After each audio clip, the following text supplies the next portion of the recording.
మేము ఈ రోజు ఉస్మానియా యూనివర్సిటీలోని హెల్త్ కేర్ సెంటర్కి అయితే పోయినాము. మా వాడికి బాగా జ్వరం వచ్చిందని చెప్పేసి యూనివర్సిటీ హాస్పిటల్కి అయితే పోయినాము. అయితే ఇక్కడ యూనివర్సిటీ స్టూడెంట్స్కి free of cost treatment and medicines ఇస్తారనమాట. బట్ మేము వెళ్ళేసరికి ఇంకా డాక్టర్స్ కానీ ఫార్మసిస్టులు కానీ ఇంకెవరు రాలేదు. సో వాళ్ళు వచ్చే గ్యాప్లో ఒకసారి హాస్పిటల్ మొత్తం కూడా చూపిద్దామని ఫిక్స్ అయినాము. మా వాడికి ఇంజెక్షన్ రూమ్ అన్న బోర్డు చూడగానే తడిసిపోయింది, ఎక్కడ వాడికి ఇంజెక్షన్ ఇస్తారో అని చెప్పేసి.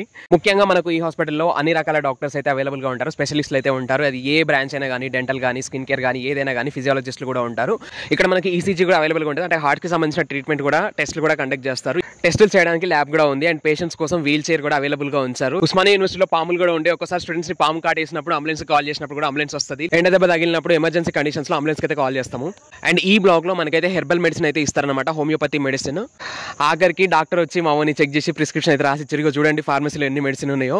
వాడికి ఇంజెక్షన్ ఇవ్వలేదని చెప్పగానే నాకైతే మస్తు బాధ అయింది. సో మొత్తానికి ఇదన్నమాట, చూసేసారు కదా ఉస్మానియా యూనివర్సిటీలోని హెల్త్ కేర్ సెంటర్ గురించి. అండ్ ఇట్లాంటి మరిన్ని వీడియోస్ కోసం సబ్స్క్రైబ్ చేసుకోండి అబ్బా.